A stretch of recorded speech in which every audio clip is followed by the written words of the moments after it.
اب یہاں پر سمجھیے الذین یؤمنون بالغیب، یہ بہت بڑا اصل ہے دین کا، جس کا ایمان ہو غیب پر، اندیکھی حقیقت پر۔ ہماری دو آنکھیں کھلی ہیں، اس کا مقصد کہنے کا یہ ہے کہ ایک نظر ہماری اس دنیا کی حقیقت پر اور ایک اندیکھی حقیقت پر، اور یہ دونوں حقیقتیں ساتھ ساتھ ہیں ہمارے لیے۔ کسی کا ایمان نہ ہونا تو اس کو اس میں سے صرف ایک حقیقت نظر آتی ہے، مسلمان کو ہمیشہ دو حقیقتیں نظر آتی ہیں۔ جیسے میرے اندر، آپ کے اندر، میں آپ کو دیکھ رہا ہوں، میرے سامنے ایک جسم ہے، ایک انسان ہے، لیکن اس انسان کے اندر ایک روح بھی ہے۔ اب انسان دونوں کا بنا ہوا ہے نا، صرف جسم نہیں ہوں میں، نہ صرف روح ہوں، دونوں اکٹھے ہوں۔ یعنی میری اپنی حقیقت میں بھی ایک دیکھی چیز ہے اور ایک اندیکھی چیز ہے۔ عام لوگوں کا ایمان کس بات پر ہے؟ دیکھی چیز پر۔ مسلمان کا ایمان کس بات پر ہے؟ دیکھی پہ اور اندیکھی پہ۔ اسی طرح سمجھیے قرآن بات کرتا ہے کہ درخت آیت ہے، پرندہ آیت ہے، آسمان آیت ہے، ان سب میں آیات ہیں۔ ان فی ذلک لآیات، ان تمام میں آیات ہیں۔ آیات تو ایسی چیز ہوتی ہیں جو اللہ تعالیٰ کی یاد دلائے، آیات ایسی چیز ہوتی ہیں جو آپ کو اللہ تعالیٰ سے قریب لے کے جائے۔ قرآن کی آیات ہیں، یہ آیات ہیں۔ پھر اللہ تعالیٰ آسمان کو آیات کہہ رہا ہے، پرندے کو آیات کہہ رہا ہے، تمہاری اپنی خلق کو آیات کہہ رہا ہے، تمہارے ہاتھوں کو آیات کہہ رہا ہے۔ اس میں کیسے آیت ہے؟ اچھا دیکھنے میں تو ہاتھ ہے، لیکن اس کے اندر ایک اندیکھی حقیقت ہے، اس کے اندر بھی ایک ہدایت ہے۔ اس پہ غور کرو گے تو اس میں سے بھی ہدایت نکلے گی۔ ایک مکھی میں بھی غور کرو گے تو ہدایت نکلے گی، اس کی مثال بھی تمہیں ہدایت دے سکتی ہے، ٹھیک ہے نا؟ تو ایک دیکھی حقیقت ہے اور ایک اندیکھی حقیقت ہے۔ اب اس بات کی طرف اشارہ کہ جو قرآن پر ایمان لے آئے اس کو پھر وہ چیزیں نظر آنی شروع ہو جاتی ہیں جو عام لوگوں کو نظر نہیں آتی، اس کی سوچ بدل جاتی ہے۔ ایک چھوٹی سی مثال اس سوچ بدلنے کی میں آپ کو بھی دے دوں۔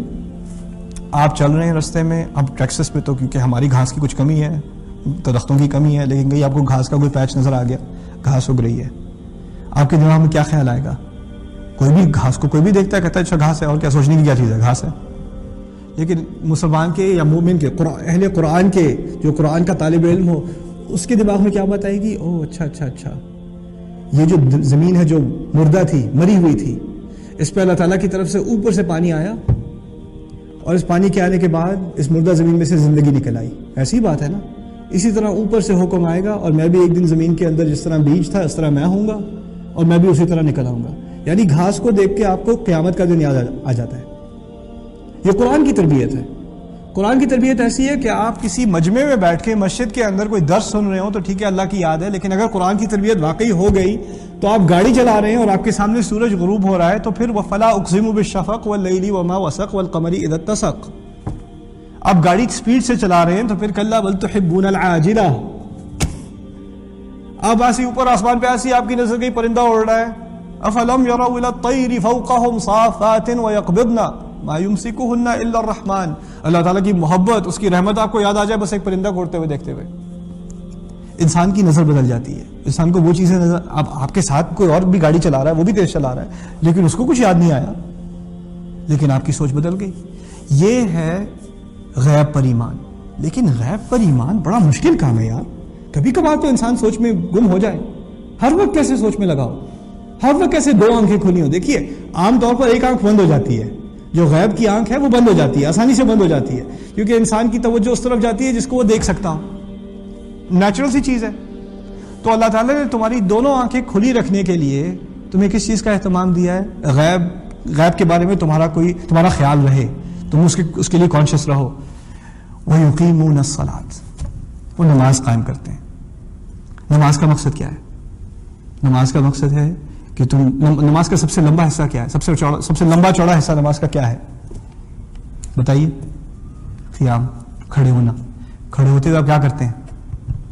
قرآن پڑھتے ہو نا، قرآن ہی تو پڑھتے ہو۔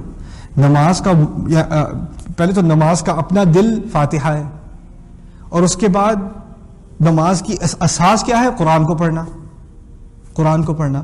اور پھر کھڑے ہو کر قرآن پڑھنے کے بعد آپ کیا کرتے ہو؟ رکوع میں جاتے ہو، پھر سجدے میں جاتے ہو۔ اب آپ اس کی ایک تصویر سمجھیے اپنے سامنے۔ اگر کوئی انسان کھڑا اللہ تعالیٰ کا کلام پڑھ رہا ہے تو اس پر اس کلام کا اثر ہونا چاہیے۔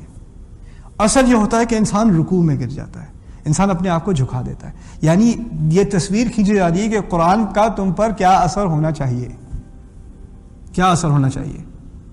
اور پھر جب کہتے ہو کہ سمیع اللہ لمن حمدہ، اللہ تعالیٰ نے جس نے اس کی تعریف کی اس کی بات سن لی۔ اللہ تعالیٰ نے اگر تمہاری بات سن لی، تمہیں شکر نہیں کرنا چاہیے؟ آپ اندازہ کریں، کوئی بڑی ہستی، کوئی آپ کی کمپنی کا CEO آپ کی درخواست سن لے، آپ شکر نہیں کرو گے؟ استاد آپ کی درخواست سن لے کہ بھائی آج میں ہوم ورک نہیں کر سکا، میں کل دے دوں گا، آپ شکر نہیں کرو گے؟ چلو کوئی بات نہیں، کل دے دینا مجھے۔ اللہ تعالیٰ آپ کی بات سن رہا ہے، آپ نے اس بات کا اعتراف بھی کر لیا، سمیع اللہ لمن حمدہ، اللہ نے جس نے اس کی تعریف کی اس کی بات اس نے سن لی۔ اب جب آپ نے اس بات کا اعتراف کر لیا، آپ کو اس بات کی کنفرمیشن مل گئی کہ اللہ نے آپ کی بات سن لی، تو آپ شکر نہیں کرو گے؟ شکر کا سب سے بڑا مظہر کیا ہے؟ سجدہ۔